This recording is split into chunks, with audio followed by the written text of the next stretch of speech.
iPhone users. Yeah, tech experts say that you should install the latest software update as soon as possible to prevent getting hacked. Fox 8's Antoine Lewis has the download on what you need to know.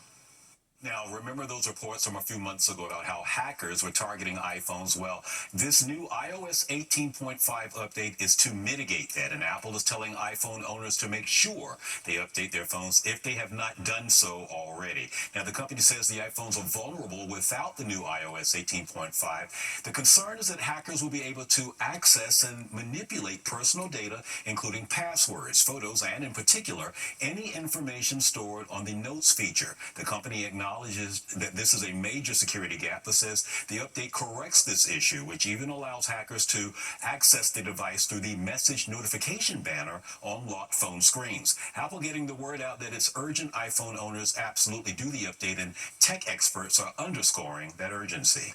So it's not like they could do it if you're just sitting at a Starbucks and they can somehow access your device because you're on the same network. It's not that kind of vulnerability. These vulnerabilities are like they got the phone and they could see information, for example, through the lock screen that they shouldn't be able to see.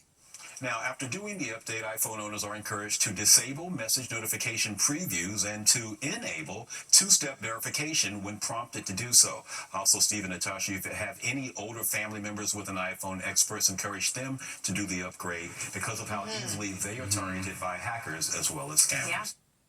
Makes sense. We'll do it. It's already done on my phone. All right, well, it's viral. You're watching the 10 o'clock news. New concerns tonight about moms and mental health. New research revealing only about a quarter of moms asked say they're in excellent physical and mental health. But according to the just published study, dads are faring much better. So what's the reason for mental health decline in moms? Fox 8's Richard G. Kovas takes a closer look. If you've heard it once, you've heard it 1,000 times. Men are from Mars and women are from Venus. Each sex is certainly wired differently. But if there was ever a discussion about who actually worries more and who carries that mental load, look at me, this is the end of my day. I'm just, now I have to go home and cook a meal.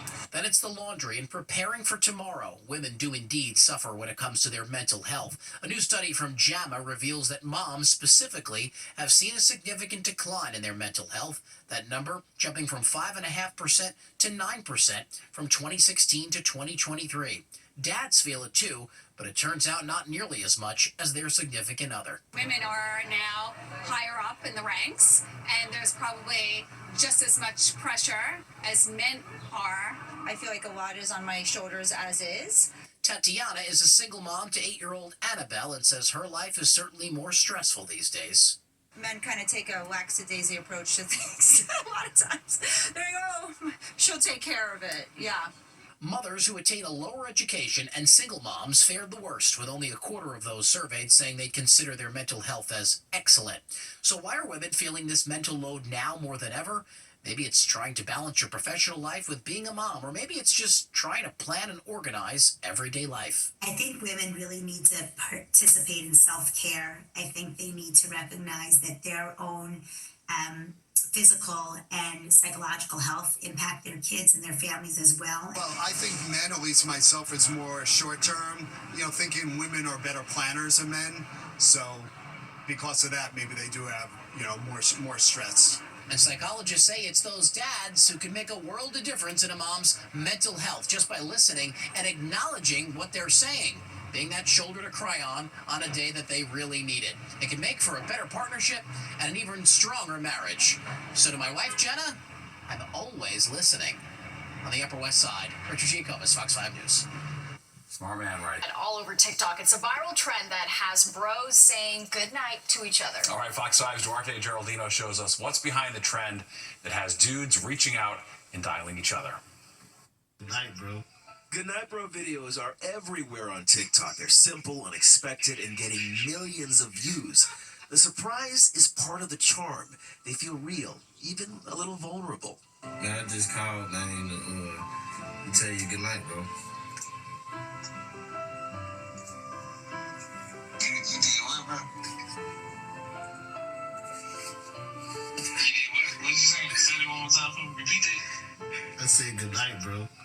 Sweet dreams. Good night. A Gallup study found that 1 in 4 young men in the U.S. felt lonely most of the previous day. That's more than young women and well above the national average. These short videos show young men taking time to connect. It's not enough, but it's the perfect kind of start. Dr. Mena Meerhorn is a psychiatry professor at Columbia University.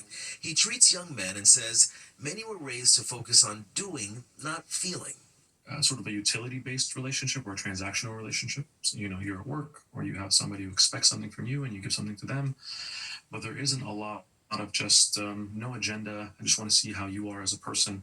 And men are always looking for a way to feel actually more connected to another person that cares about them with no real agenda. That's why these calls often hit deeper than expected. Why did you just call me wishing you good night? No, I was just thinking of you, bro. Appreciate it. That's nice. Very thoughtful, and I like the random phone call. No, appreciate you. Let's do it more often. Okay, I'll call you more often. The U.S. Surgeon General says loneliness can be as harmful as smoking 15 cigarettes a day. Some men are finding connection in romantic relationships. This man was celebrating his 1-year anniversary when we spoke with him. Once I met her, I felt that everything came together. I found a lover, a confidant, a future family member, all in one. And when you find that hybrid, you really find beauty. So I consider myself the luckiest man alive. Others are still figuring it out, even in close friendships. A lot of my friends are obviously upcoming professionals too. And so all of them are also what we would call like cuffed men too, or like newly cuffed. And so we actually bond a lot about just that question that you asked about like proposals. So we have conversations about like ring size and things like that. Even a simple check-in can go a long way. I'm calling to tell you that I'm going to bed. Okay. Why are you calling me? I just felt like, the homies should know, like, when I'm about to go to bed and stuff. Oh, okay. Well, that's good. I'm glad you thought of me. The message is simple. Even a small call or a shout-out can make someone feel loved and seen in a platonic sort of way. Duarte Geraldino, Fox 5 News. I love how everyone's so confused on the other end of that. Like, are you okay? Okay, great. Okay. All right. I'll let my homies know. Sounds good. Yeah. All right, good Give night, them a bro. call tonight. That's right. All right, which is harder to do? Welcome back. Grocery stores in New York could be one step closer to selling wine. State Senator Liz Krueger introduced a new version of the bill, hoping to drum up more support. The new proposal adds a rule to prevent supermarkets that sell wine and liquor stores from being within 500 feet of each other. It would also add a benefit for liquor stores, allowing them to sell snacks, tobacco, and drink mixers. Well, they say breaking up is hard to do, but it looks like asking for a raise is even harder, according to Talker Research.